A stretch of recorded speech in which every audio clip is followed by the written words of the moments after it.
Hello students, my name is Jason Key and I'll be your instructor for the Immunology course this semester. You can find notes in Blackboard and please follow along with those. And let's go ahead and begin with Lecture 1, Introduction to Immunology. As a student, how would you want to approach this course? A lot of students have not had an immunology course before. So the first thing is to always ask questions. If you have any specific questions about a specific concept, then please reach out to me, email me, or give me a call at the office. I'll be happy to explain this procedure or concept to you further. Please read the syllabus, and again, if you have any questions, feel free to reach out to me. All the material that you need for this course is in Blackboard, so take a few minutes and go through the Blackboard course and familiarize yourself with everything that is available to you in the Blackboard course. We will have weekly quizzes, so please be mindful of that. I would write them down on your program calendar that you have been given. Also, any missed or late assignments or quizzes will receive a grade of 0 after the due date. So please do not miss those. Those are easy points. So if you have any questions, feel free to reach out to me. During this course this semester, we'll be going to be discussing basic concepts of immunology and the human immune response to certain infections. This could be bacteria, viruses, fungi, or autoimmune. And you'll also be able to understand key concepts of immune-based diseases, to include autoimmune and certain bacteria and virus infections. You'll also be able to recognize the importance of immunology in the clinical laboratory. So immunology, a lot of labs now do not have a specific immunology department. Some do, most do not. So immunology kind of got absorbed into the rest of the laboratory. So this kind of brings us to, you'll be able to correlate the interdependency of immune response and the study of immunology with other laboratory disciplines. So, you know, when you think about blood bank, your testing for ABO, that is similar to a serologic test or immunology test. When you do, let's see, C. diff testing, rapid C. diff testing in micro, that is an immunology test. All right, so as the course goes on, you'll be able to pick up on each of these tests and how it kind of correlates with other departments in the laboratory. During this lecture, we're going to be going over the history of immunology, some terminology that will be used throughout the entire course this semester, and then we'll kind of get into the meat of immunology by first going over the 7 main concepts of immunity, and then we're going to be stating some characteristics of innate versus the acquired immune system.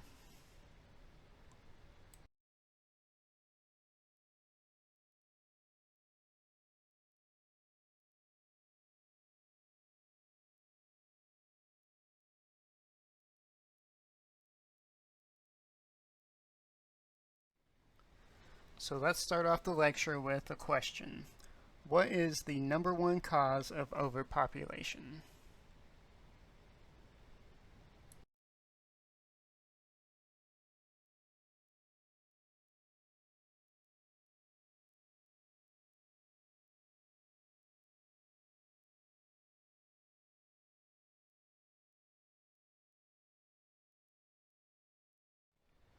So the answer, it's vaccines. So with the decline in the death rate due to vaccines, and a lot of these diseases are not killing people as they once did, We have a decline in the death rate, and of course we are still breeding like rabbits. So this plays a lot to do with the overpopulation of the earth. It's not the total thing, but vaccines do have a lot to do with it. So if we're thinking about immunization or vaccination, basically we're being injected with an antigen to cause an immunity by inducing a protective immune response. It could be against a bacteria or a virus. Typically it's a virus. So we take a substance from that particular, let's say virus. Let's talk about the flu for a minute. So we take a piece of this flu virus and then we mix it with some adjuvants, and we'll speak about adjuvants in later lectures. But it's a mixture that we mix in with the piece of the flu virus, and then we inject it into our bodies, and then our bodies will have this immune response, okay, and start producing antibodies to this piece of virus that has been injected. So if we come into contact with it later, then our immune system will identify it, know what it is, and then we potentially will not get sick. So that is the basic function of a vaccination or immunization, is to help us prevent from getting sick with a specific type of antigen or virus or bacteria. Another good representation of vaccination or immunization is the polio virus. We could also use smallpox virus, which has been predominantly eradicated. The polio virus is almost at the eradication level. I believe there are 2 or 3 different countries who have nearly seen eradication, but they still have little pockets of polio that's popping up. I believe that's we'll go over the areas in the next slide, but you could see the dramatic decrease in cases reported once that polio vaccine was discovered and put into place. So the cases dramatically dropped over the years, and soon we will have complete eradication of the polio virus. This map you can find on the CDC website. So basically, polio has almost been eradicated, but in 3 countries, and those are Afghanistan, Pakistan, and Nigeria. So you can see in 1988, when it first became a pandemic, the polio virus, was spread throughout much of Asia, Africa, northern South America, and in Central America. But now, since the polio vaccine has been distributed worldwide, then we just have these little pockets of polio viruses popping up here and there, and it's basically in what we consider third world countries where access isn't what it should be. But there are many organizations who are trying to pump in the polio vaccine into these areas to help them try to eradicate this potential deadly virus. So your first definition of the course is the course itself, immunology. So what is immunology? It is the study of a host reaction when foreign substances are introduced. So basically, how do we react when a foreign substance comes into our body? That is the study of immunology. We want to know what happens to the body when something is introduced that doesn't belong. So this brings up, a question that I like to talk about. When you go see your PCP, what is one of the first few questions that the PCP will ask you, and it's basically, are you allergic to anything?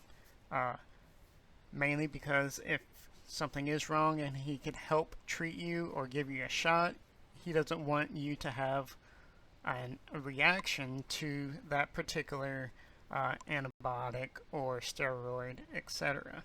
So that is one of the main reasons why they ask you, are you allergic to anything? They don't want any adverse reactions. Let's go ahead and begin and learn a little bit about the history of immunology. So Edward Jenner would be the first person that would come to my mind when we're speaking of immunology. I would consider him to be the founder of immunology. He was a English country doctor back in the 1700s who actually came across the vaccination or invented the vaccination for smallpox. He did experiments that are unethical by today's standards, but proved to be beneficial for mankind. And we'll speak a little bit about his experiment in the next slide.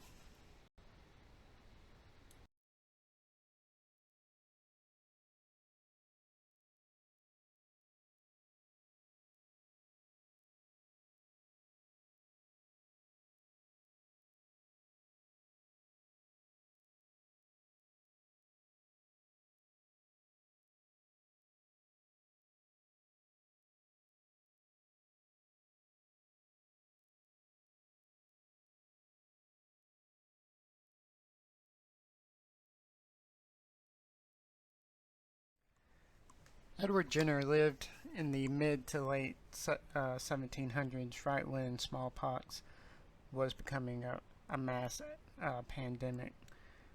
He wanted to, help stop or get rid of the smallpox from affecting his countrymen. So he basically observed and recorded 23 cases, and while he was observing these cases, he noticed that milkmaids were not contracting smallpox.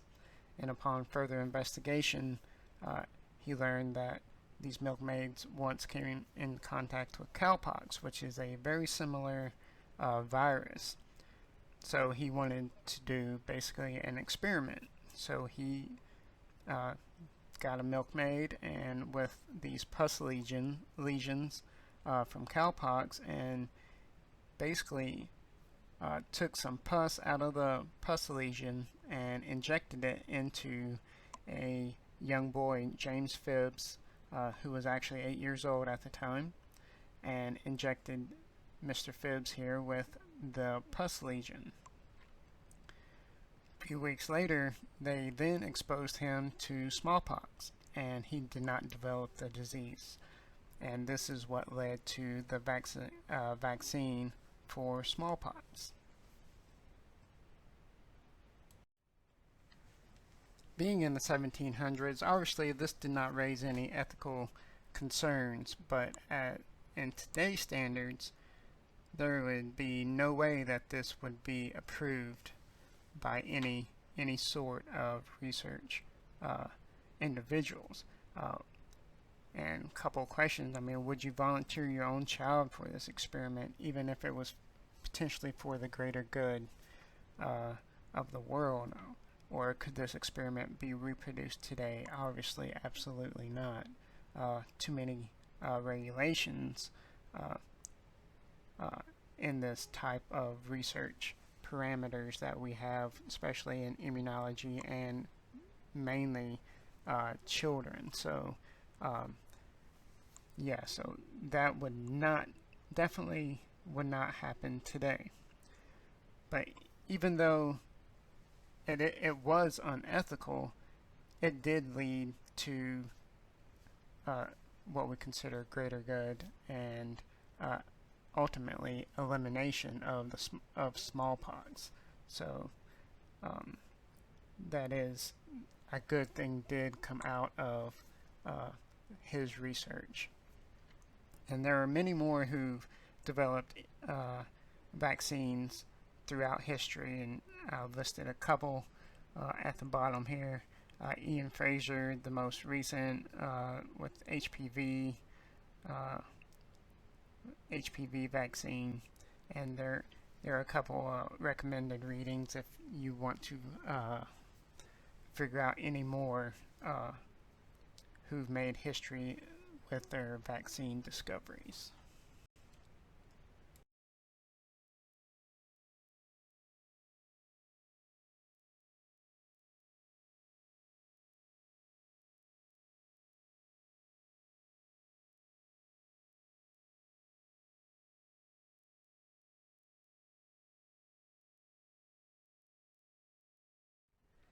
Now let's take a look at a couple more definitions. Immunity, serology, antigen, antibody, and epitope. So immunity, what is immunity? Alright, so it's basically the ability of an organism to resist a particular infection. Okay, so when we have immunity, we will not be getting sick to a specific type of organism. Alright, because we have antibodies to that specific organism that prevents us from getting sick. Right. Serology. So it's basically the study of non-cellular components in our bodies, in our blood. And these include antigen and antibodies. So antigens can also be called immunogens. Alright. I will be using those interchangeably throughout the course, so please know those two. And it's basically a foreign substance that induces an immune response. Okay, so antigen would be like a bacteria getting into our bodies, and that would be considered an antigen or an immunogen. An antibody or an immunoglobulin, those will be interchanged as well. Please know both.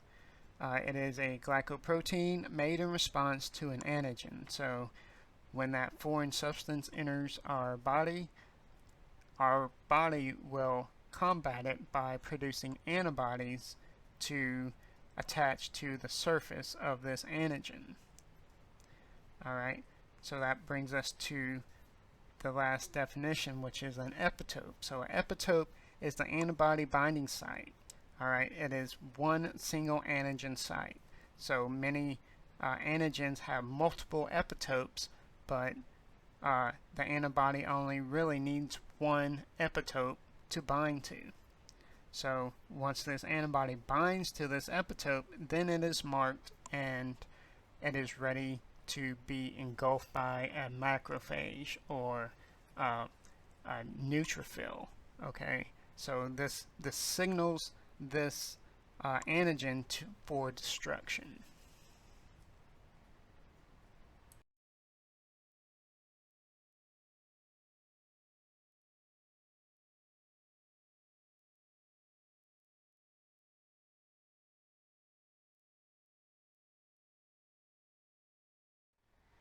Here's an example of an antigen. So the entire thing, including the epitopes, is considered to be an antigen.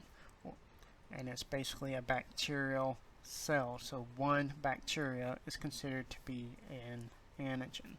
And these epitopes that are on this bacteria, on the cell membrane of the bacteria, can all be different. And we can see that they're antibodies. Alright, these antibodies are specific to a certain type of epitope. Alright, only one epitope that these antibodies are specific for. So once these antibodies are made, they're out there finding that one epitope that they were made to find. And if they find it, they will bind and then tag this bacteria for destruction or deletion or to be phagocytized. Alright. But we'll spend a great deal more talking about the antibodies and antigens and epitopes coming up. So what is the role of the immune system? Alright, so the very basic role of their immune system is to eliminate infectious agents. Okay, uh, it's designed to protect us from against pathogenic invaders. All right, so this includes bacteria, viruses, etc. It helps to recognize tissue grafts, okay, or newly introduced proteins like poison ivy. Um, if we get a severe burn, we have to get a tissue graft, and depending on how our immune system reacts to that tissue graft, will it uh, reject it, or will it um, allow it to, you know, allow us to accept that tissue graft? And it also defends against tumors. I mean, we have natural cells that actually attack tumors. So that is our immune system is our one of our biggest allies in the defense against outside invaders of our bodies.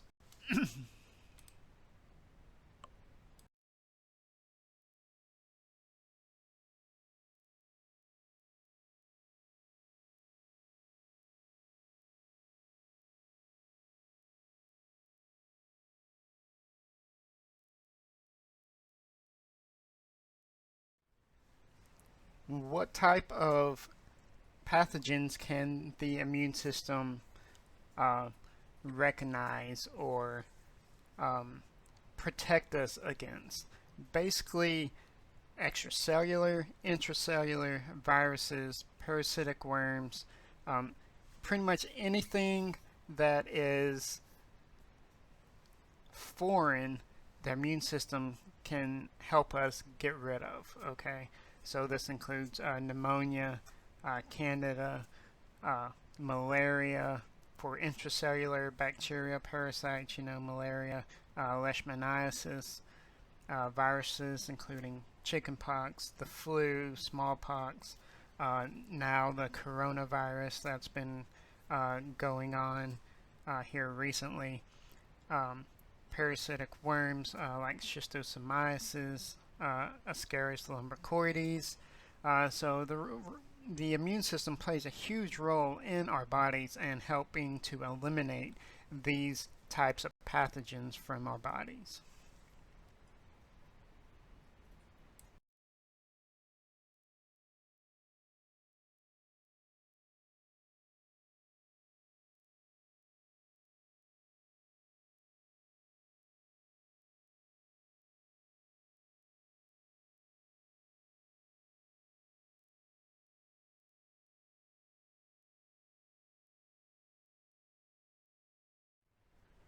So let's look at some main concepts of immunology, okay? The 7 main concepts. So the first one is to distinguish between self and non-self. So we want our cells to be able to determine what is our cells and what is a foreign cell or a non-self cell. It is very imperative that our other cells be able to identify our own cells and foreign non-self cells. So main concept number 2 would be we have 2 overlapping systems that we will be talking about shortly. Number 3 would be specificity, so it's very specific and knows what to attack. It can actually identify these different types of parasites. Number 4 would be diversity. So, this kind of comes back to our antibodies. Remember, our antibodies can only identify one epitope, one type of epitope, but we have billions and billions of antibodies with different epitope structures that they can identify. So this kind of helps play into our diversity of our immune system. Clonal selection, we'll briefly go over that. Memory is big. So in immunology, memory is basically what it says. It is our immune system's memory to help us remember if we have come into contact with a certain type of bacteria or virus before. That way it can trigger the alarm bells and have a much broader and bigger response to attack that virus that we've already come into contact once before, so it will not affect us as bad as it did the first time. And number 7 is regulation. We have got to have regulation in our immune system. That is very big. We want to go back to your biology classes. We want to have homeostasis. So this regulation of the immune system helps with homeostasis. We don't want it to overreact and we don't want it to underreact. We want it to react appropriately, and we'll kind of talk a little bit about that next.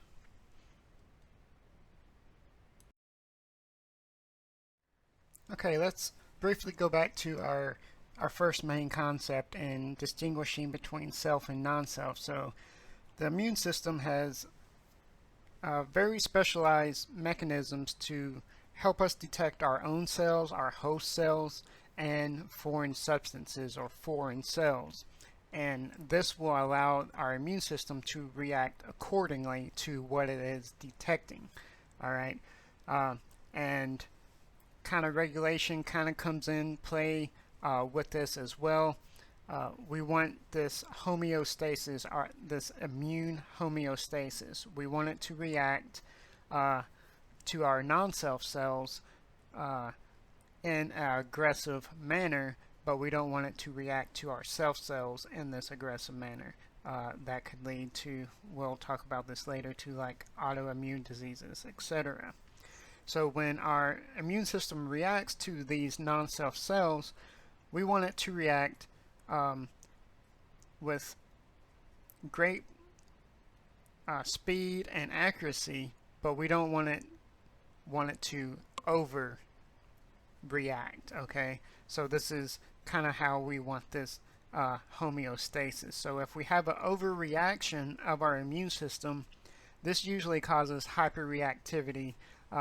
We consider this to be hyperreactivity, and it could lead to organ-specific autoimmunity diseases or systemic autoimmunity diseases. Allergies and asthma is considered to be hyperreactivity. On the other spectrum, if it underreacts, so it doesn't send enough signals to our cells to attack this, then we could potentially, this could be caused by neutrophil disorders, T-cell dysfunction, or maybe even a complement deficiency. So we consider these to be hyporeactivity, so it's not reacting enough. But we want a balance. We want that immune homeostasis. That's what we're looking for in the immune system. And we could break this down further. So let's take a look at hyporeactivity. So this is basically an immune response is absent from the host, okay, which obviously will lead to disease or illness. SIDS is a very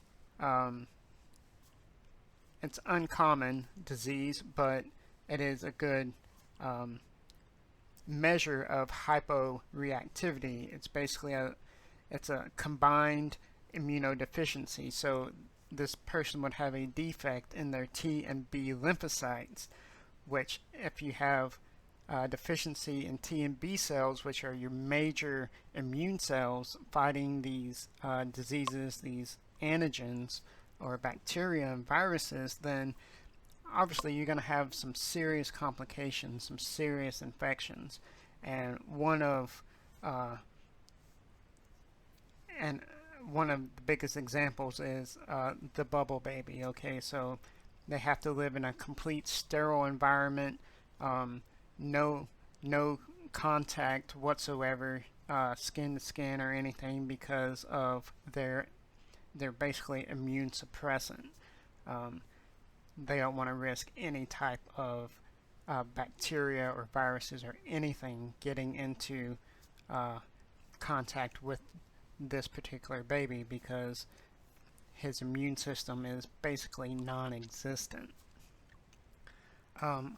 Another example would be HIV or AIDS. So HIV obviously kills off, eventually will kill off all the CD4 T cells, all right? And these T helper cells, which we'll call them and we'll speak a great deal about later, basically helps all the other immune cells. So if we destroy all the CD4 T helper cells, then we don't have any help with the other immune cells. So they don't know what to attack, what not to attack, when to divide, especially with B cells. T helper cells help the B cells divide into plasma cells, which this is where we get our antibodies from. So with the destruction of the CD4 T cells, HIV is very, very, very bad on the immune system, and it's basically wipes out the immune system. And this is why many patients with HIV will die of secondary infection, like a fungi, rather than the HIV itself killing the patient. So so that's what makes these diseases really bad. And these both would be considered to be a hyporeactivity type deficiency. On the other spectrum, we have hyperreactivity, or sometimes referred to as hypersensitivity. This would include our autoimmunity and allergies, okay? So this is when our immune system overreacts, and when it overreacts, it actually damages our own tissue, our own cells, okay? And the most common types of this are rheumatoid arthritis. You can see in the picture, this is a severe form of rheumatoid arthritis. Typically it affects the joints, usually the fingers and the hands and the knees. Also, allergies is a hypersensitivity or reactivity. We'll talk about allergies, basically, especially when allergy season comes around. You'll see people with runny noses and coughing and sneezing all the time. Basically, the body is overcompensating for all the allergens that they're breathing in, and thus releasing, telling the mast cells to release mass amounts of histamine, which causes all the symptoms of the allergies. Also, we could look at immunopathology or immunoproliferative disorders. This is an example of multiple myeloma. You can see in the pictures with the dark spots in the bone mass there. This is significant of what we call lytic lesions in multiple myeloma, and this is highly diagnostic of multiple myeloma. And it's basically the excessive uncontrolled growth of plasma cells in the bones, and these plasma cells will actually start producing a chemical, and that will actually eat away the bone mass. So, and that's what creates these what we call lytic lesions in the bones.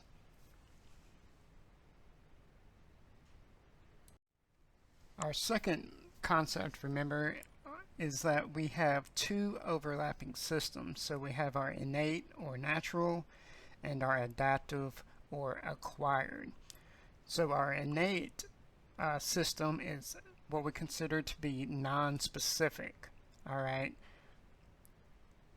It's a recognition of substances different from the self. So we always have this innate or natural response, okay? All healthy individuals have this, and it's typically our first line of defense. So this would be your skin, okay, your phagocytes, inflammation components would be our innate or natural systems, okay. Then we can move on over to the adaptive or acquired. So this type of system recognizes with specificity to non-self substances. This usually includes microbes that have invaded the tissue or the body. It can adapt to defend against these specific invaders, all right, and actually give us protection if we have prior exposure to this specific invader, okay. And this system involves mainly our lymphocytes and all the products that these lymphocytes produce, and we'll definitely go into that in the next couple of lectures.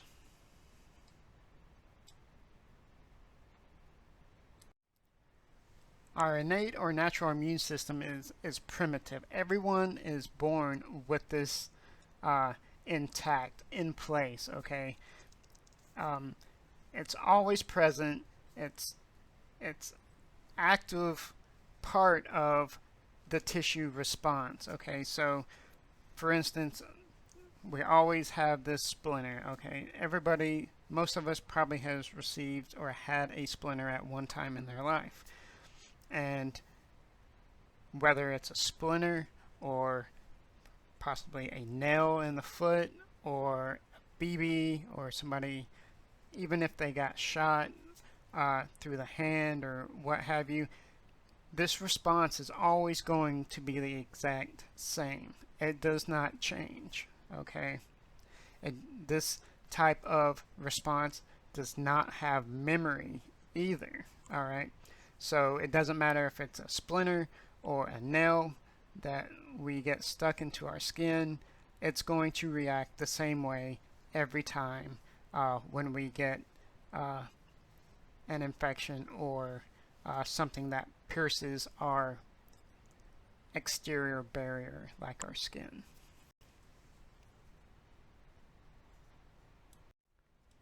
Our adaptive or acquired immune system is really only found in mammals, fish, amphibians, and birds, okay? So we are very lucky to have this type of immune system. It's basically, it has to be induced to be active against certain infections or tumors, etc. So something has to trigger it in order for it to become active, all right? And the good thing about this type of immunity is that it has memory, okay? So, and we'll briefly talk about that here in just a few moments. So there are two types of adaptive immunity, and that is humoral and cell-mediated. And there are two ways to get adaptive or acquired immunity, and that is either active or passive. And we'll look at all those in the next slide. So types of acquired immunity. So let's take a look at humoral and cell-mediated. Before I begin, this is a nice little table. When you get to know how I teach my lectures, you'll eventually see that I have lots of tables, okay? Lots of charts. I just like to have them. It helps a lot of people learn the material, kind of breaks it down into chunks, and that way it'll help you study for the exams. Feel free to print these out and use them with your notes to help you study for future exams. So humoral and cell-mediated immunity. So humoral, all right, in our humoral immunity, we have our B lymphocytes that are heavily involved, and our B lymphocytes will produce antibodies, all right, and these antibodies will start to attack the extracellular microorganisms, all right. So let's remember humoral, B lymphocyte produces antibodies, and then these antibodies will eventually attach to these extracellular microbes and help eradicate these from our bodies. Cell-mediated, we have our T lymphocytes are highly involved. All right, and these T lymphocytes produces cytokines and other substances that we will soon talk about. And these are here to help eliminate intracellular microbes. Okay, so these substances that these T lymphocytes produce help activate phagocytes to help destroy these intracellular microbes. So humoral is B lymphocyte, cell mediated is T lymphocyte. You will need to know the difference between these two. So how do we get acquired immunity? We can get it one of two ways. We could either have active or passive. All right. So in the active immunity, we ourselves create antibodies to the infection, or it could be from a vaccination. So our immune system will respond and start creating products, mainly antibodies, after our initial exposure, either due to a certain type of infection or vaccination, and then we will actually start to make memory cells of this particular infection or vaccination that will help us if we come in contact with this specific type of bacteria or virus again. Then our body will know exactly what it is, and then we'll start producing antibodies to it, and will get better sooner, and we can take care of this infection quicker and at a more regulated rate.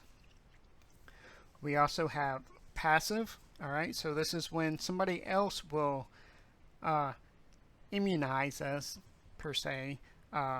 So our bodies will not make antibodies, okay, in passive. So we get immunization from a different individual or an animal. So an example of this would be mother to baby. So when a baby is born, typically it will breastfeed, and even before it starts breastfeeding, when it was first born, the baby will have antibodies from the mom circulating through its circulatory system. So it has a short-term immunity from the mom, and so this is what we would call passive. So we can see this in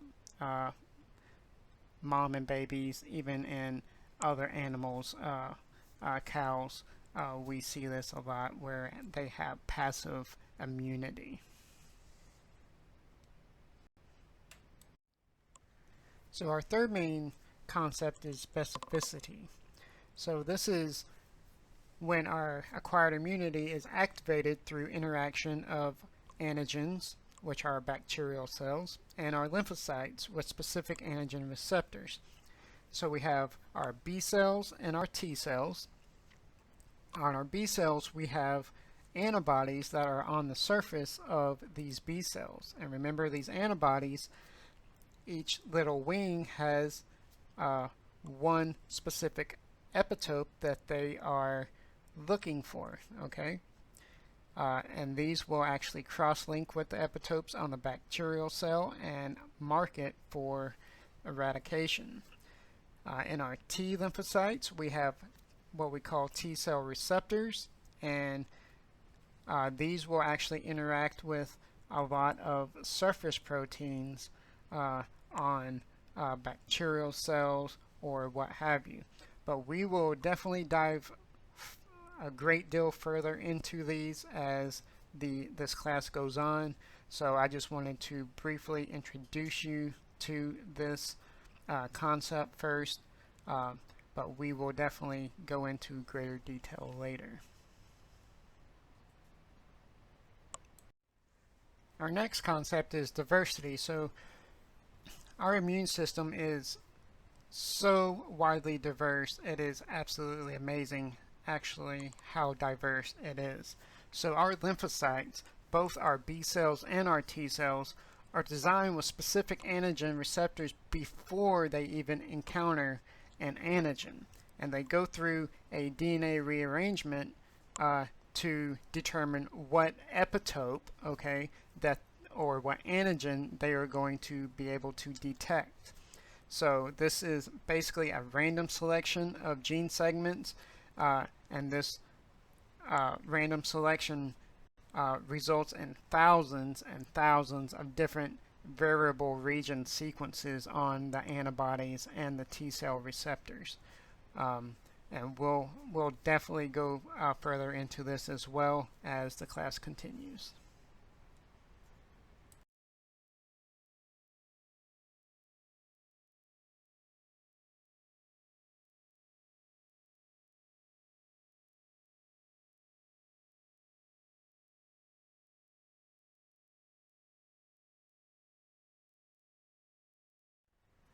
During clonal selection, a small number of B and T cell clones bind to these specific antigens with what we call high affinity and will start to undergo a transformation process. Okay, so this transformation process we call activation, proliferation, and differentiation. So when it binds to these antigens, it will become activated. Okay, and then it will start to proliferate, so it will multiply or clone itself. Okay, then once these clones are going, it will actually differentiate into other cells like plasma cells for B cells. Okay, these plasma cells is what makes our antibodies, and then activated T cells, okay, from regular T lymphocytes will become activated T cells. And both of these, B cells and T cells, can produce memory cells as well. So they'll proliferate and differentiate into plasma cells, activated T cells, and B and T memory cells. Just to clarify, B cells proliferate and differentiate into plasma cells and B memory cells, and then T cells proliferate and differentiate into activated T cells and T memory cells.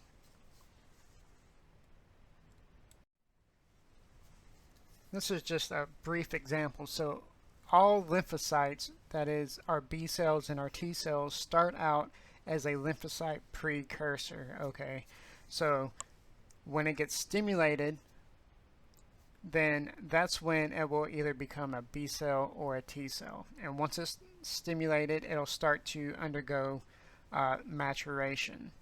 And this is when it will start to develop the surface receptors of a particular epitope. So this chart here shows that on the left-hand side we have antigen X. So we have antibodies on this B cell for antigen X, and it'll float through our body and trying to come in contact or find this epitope of antigen X. And if it does come in contact with antigen X, it will become activated, it will proliferate, and then differentiate into plasma cells. And then these plasma cells will create antibodies to the initial antigen that activated it. So these antibodies that these plasma cells will produce will be antibodies towards antigen X. So our bodies will be flooded with these anti-X antibodies once this B cell becomes activated.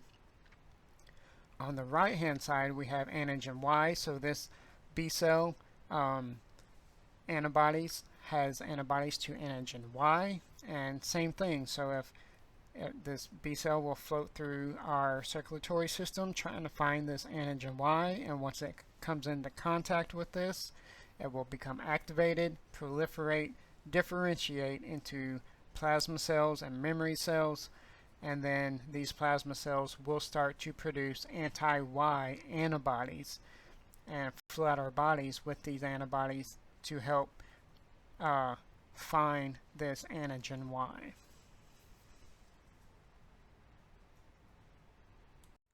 The next concept is memory. So this is the response against the antigen is much greater after the first exposure. Okay, so we have two two kinds of immune responses. We have our primary and our secondary. Our primary is the response to the very first exposure to a specific antigen. And this is typically mediated by our naive lymphocyte. We say naive because they have not come into contact with any antigens yet. So they are naive. This is their first time. Okay, so this would be our primary immune response. Then we have our secondary response, and we also refer to this as our anamnestic response. This is for our subsequent encounters with that same antigen. And this secondary immune response is basically mediated by our memory lymphocytes. So our memory cells remember that we have already come into contact with this antigen once before. So that's flood our immune system with a higher level of response, and that way we can take out this initial antigen quickly. Let's move on to the next slide, and I'll show you a little diagram of what I'm talking about. So here is the chart of our immune response. So we can see we have our, let's start in the left-hand side of this chart. We have our naive B cells. We have our purple and our green B cells. The purple is anti-X and the green is anti-Y. So we're going through, the bottom portion is weeks in our timeline. We'll keep going, and at the second week, we have an influx of this antigen X. Okay, so our B cell who has the anti-X will recognize this this antigen and start to create the primary anti-X response. So we have a nice little response. The B cells latch on, they activate, proliferate, and differentiate. And now, after a couple weeks, we'll have memory B cells to that antigen X. Okay? So as time progresses, we never came in contact with antigen Y, so we still have our naive B cell to antigen Y, but now we have memory cells to antigen X. All right, so at, let's say, week 7, we're going to introduce our antigen X and antigen Y and see what happens to this immune response then. So as we add our antigen X and antigen Y, let's go ahead and start with our X first. We have memory B cells. Okay, so we've already come into contact with this antigen, so we are going to have a more hefty, quicker response to this particular antigen. And you can see that in this graph. It is definitely a lot stronger, quicker, and our memory B cells will start activating, and then our memory cells will actually proliferate and differentiate further into plasma cells to start creating more antibodies to this antigen X and more memory cells to this antigen X. So overall, it is a much broader and much bigger secondary response to this antigen X. On our naive B cell with our antigen Y, we see that it's still its primary first response. So during this introduction to antigen Y, we're only going to have a small response, our primary response. So this cell will become activated, it will proliferate and differentiate into memory cells and plasma cells. But on our next exposure to this antigen Y, it will have that secondary response. It'll have a much stronger response on initiation of that second exposure to that particular antigen. Our last concept we'll be talking about is regulation. So the immune system has to have a way to inhibit self-reactive or overreactive lymphocytes. So we have to be able to regulate our immune response. And we could do this through either elimination, permanent inactivation, or inhibition. And we will be speaking, going over these regulation terms throughout the next few lectures.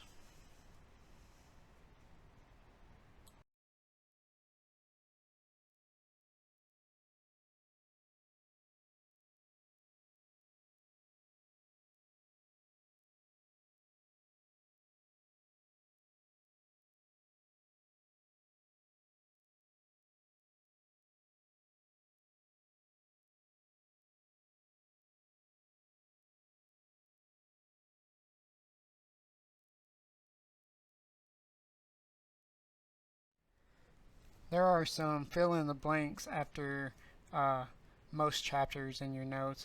You can take some time to answer those questions on your own. These are not for a grade. It'll just kind of help you review for the exams, etc. And you can use these lecture slides as to help review your answers.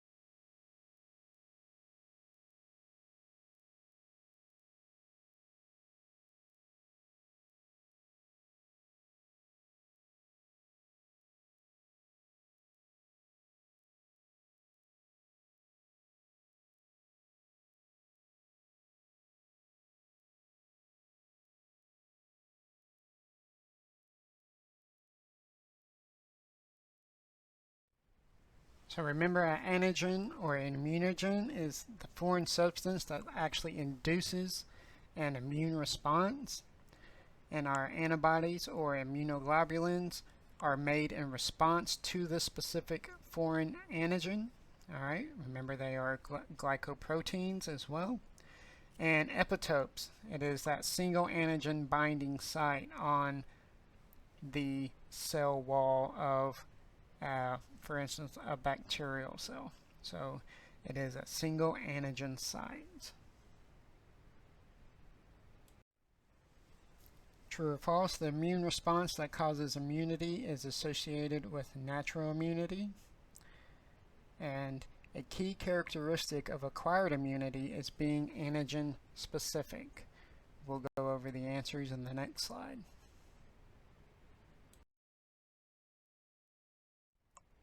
So the immune response that causes immunity is associated with natural immunity. This would be false. It should be acquired immunity. Remember, natural immunity is the primitive immunity, so everybody's born with it, but it has no memory. Acquired immunity is either received through active or passive. Okay, so it's either from a previous exposure or vaccination, or passive would be from like mother to baby. And a key characteristic of acquired immunity is being antigen specific. This is true.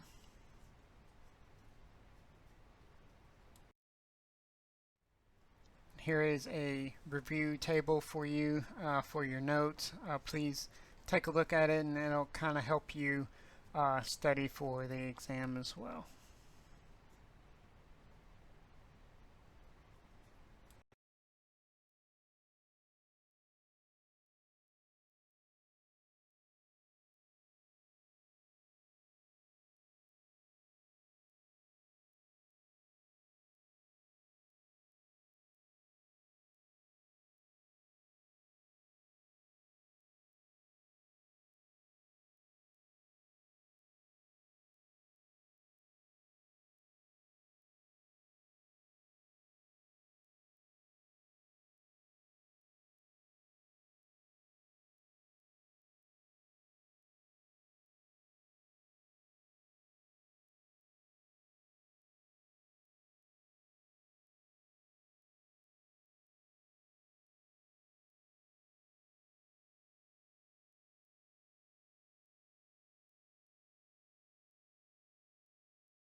So which is active and which is passive?